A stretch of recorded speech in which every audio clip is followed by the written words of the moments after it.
is one evening. It's the very first evening of Passover. As you can see 2 stars in the night sky, that begins the new day. General rule, if you don't know, in Jewish time, Jewish sacred time, the night begins the new day. So when they see 2 stars in the sky, that's the next day.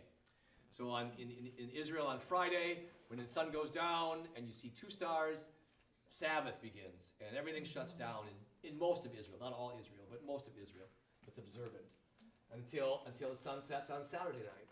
You see 2 stars, and then that's the beginning of Sunday. Okay? And you can move around, and that's big party time in Israel, Saturday night. So, but for 7 days, they eat unleavened bread, flat bread. Matzah is an example of that. If you know what matzah is, it's a big saltine cracker. That's what they eat then.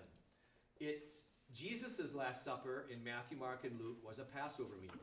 It's from that statement and that practice that in the Western Church we use wine, grape wine, and unleavened flat bread that hosts. It's flour and water.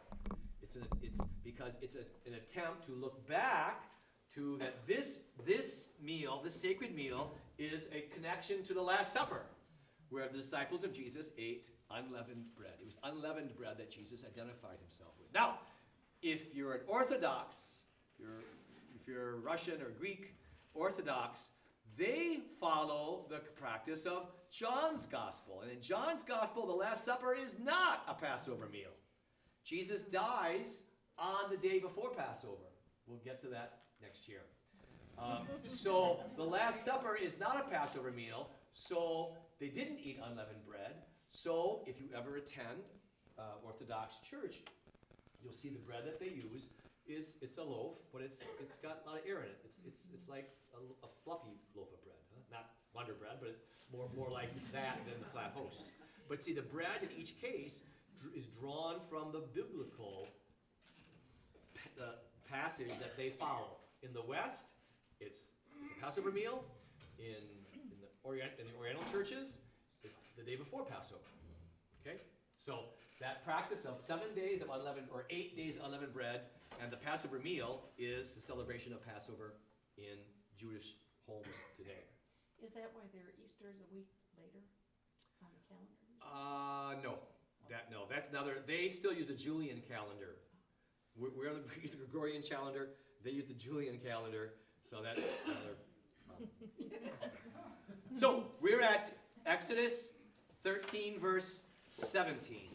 Okay, and what is this called in the textbook? The Exodus. Clever name. Okay. When Pharaoh this picks up the narrative. So from chapter 12 and the first part of 13 was really a rehashing of the rubrics about how you celebrate the Passover meal, how you eat unleavened bread, yada, yada, yada, what you tell your children. Verse 17 picks up the story of the narrative that was finishing in chapter 11. So in a sense, you could leap from the end of chapter 11 all the way to 13, 17 and not feel like you've missed anything as far as the narrative goes. Again, that's the coming together of these various literary threads. So in my Bible, it reads, when Pharaoh let the people go, God did not lead them by way of the land of the Philistines, although that was near. For God said, lest the people repent when they see war and return to Egypt. But God led the people round by the way of the wilderness toward the Red Sea. Now, class, here's where we need you to pull out your atlas, if you have one. If you don't have one, your Bible will likely have a map that will work. Genesis, pages 77 is a map that will work wonderfully. Thank you for letting me look at that. After page 77, there's a map of the the Exodus. Now, modern scholars, when it talks about Pithom and Ramses, and you'll see those names on there, that's a guess. We don't really know where Pithom and Ramses are. We do know that the narrative of the Exodus is placed in the Nile Delta. Thank you. So that's the area where the Pharaoh was in residence, and that's the area where the Hebrews would have been working on building cities. We know that was the case, but they don't know the exact route. So what they're doing is kind of guesstimating. It's a little fine line. You see Ramses, like in the middle of the left-hand page, and you see a line that goes down and it crosses, and it talks about the way of the Philistines. You see a line that follows the Mediterranean Sea, just as going north up to modern Israel. That's the way of the Philistines. Now, the Philistines didn't actually live there then. The Philistines did not invade Palestine until about the year 1000 or 1100.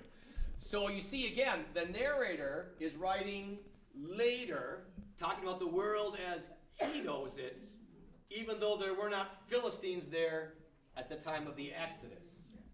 But the narrator is calling it the way by the sea, the way of the Philistines. God did not want to take them by that way, lest the people see the Philistine forts, cities with walls, and so he takes them instead by the way of the Red Sea. Now, look again at your map. You see the Red Sea is that big, enormous body of water at the bottom of the page. Your line on your map does not lead through that. Why is that? Okay. I asked you to pay attention this morning to the word suf. Do anybody remember what suf means? Reeds. When the basket was built, the baby Moses safe, it was a basket of reeds. The word is suf. In the Hebrew, the word for sea is yam. Yam. Y-A-M. Or Y-O-M. Y-O, yam. Yam. Yam. No, Y-A-M. Yam. Y-A-M. Like jam with a Y. Yam is sea. In the Hebrew text, that verse I just read, it reads Yam Suf. Translate for me, boys and girls. Sea of reeds. But in a very important translation of the Hebrew into Greek that we'll spend more time talking about in the future, called the Septuagint, it was done by Jews a couple centuries before Jesus. It became the Christian Old Testament, because the earliest Christians were primarily Greek speakers. That phrase, Yam Suf, was translated as Red Sea. Mara Ruba. So that's why on the Ten Commandments movie and in your childhood, you've imagined the Israelites crossing through this ginormous body of water, the Red Sea. That's not what the text says. I don't want to shock your world. It's not saying that a mighty work wasn't accomplished, but that's why on the map, the red line does not go through that big body of water. The Red Sea is quite wide. It's 150 miles across. But it was, I don't know the story of the translation, but all I know is the Septuagint translated Yam Suf as Red Sea, and that's how it's come down in Christian storytelling. Okay? But it's literally Yam Suf, Sea of Reeds. And that area now that's where the Suez Canal is.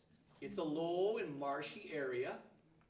And so I'm not trying to make smaller God's mighty work. It's just saying maybe that translator wanted to make it a more epic event, but then the actual author. The actual author talks about that Moses led the people through the Sea of Reeds, a marshy, watery area. And that's why the line is placed where it is on your map. All right? Okay. Another childhood thing just destroyed. Okay. Sorry. Santa Claus, Easter Bunny, and the Red Sea. There they are. Easter Bunny. No, sorry, I should have said that. Okay. So they make a move towards leaving Egypt, and then the narrator says they kind of pause and stumble around in verse 20. They moved on from Sukkot and encamped at Etham on the edge of the wilderness. And the Lord went before them by day in a pillar of cloud to lead them along the way, and by night in a pillar of fire to give them light, that they might travel by day and by night. The pillar of cloud by day and the pillar of fire by night did not depart from before the people. So then they finally find a place to camp at called Pi-hahiroth in my translation, verse 3. For Pharaoh, this is Moses talking. This is the Lord talking to Moses.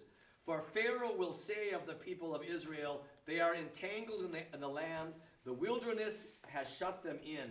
And I will harden Pharaoh's heart, and he will pursue them, and I will gain glory over Pharaoh and all his host. And the Egyptians shall know that I am Yahweh. And they did so. So in a sense, God is enticing Pharaoh one last time to come out fighting. Okay? Now, again, that may not be your vision of God in the sense of he's kind of enticing and using Pharaoh like a plaything. But the goal here is this, the big campaign is it's God v. Pharaoh. God, Yahweh, the God of the Hebrews, and the Egyptian Pharaoh, who saw himself as God, and who was troubled that these people, that he did not, who is Yahweh? I do not know Yahweh, Pharaoh said. Why should I do what he says? So by verse 10, Pharaoh has fired up his chariots, and they take off. So in verses 1 through 4, God tells Moses what's going to happen. That Pharaoh is going to get excited and come follow. In 5 through 9, indeed, in the second scene, Pharaoh does do what God has just said he would do. 600 chariots. Verse 8, the Lord hardened the heart of Pharaoh, king of Egypt. He pursued the people of Israel as they went forth defiantly.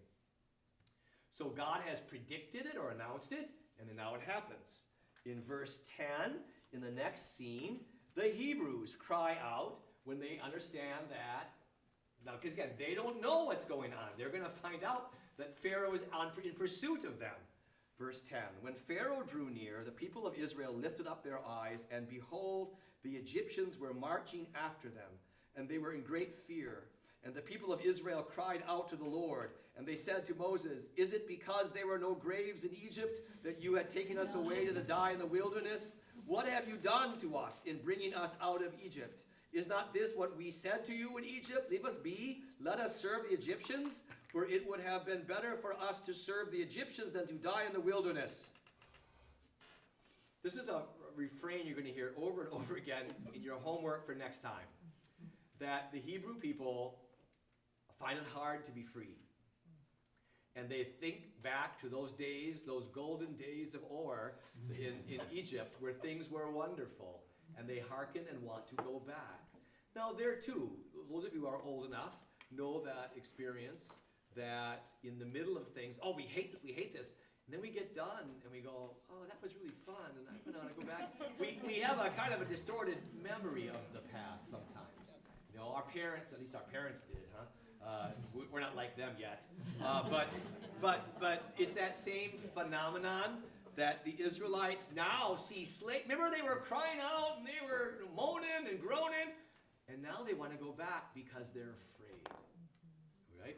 This is going to be a continuing theme of the Hebrews in the desert. Verse 13. Moses said to the people, fear not, stand firm, see the salvation of the Lord, which he will work for you today. For the Egyptians whom you see today, you shall never see again. Yahweh will fight for you, and you have only to be still.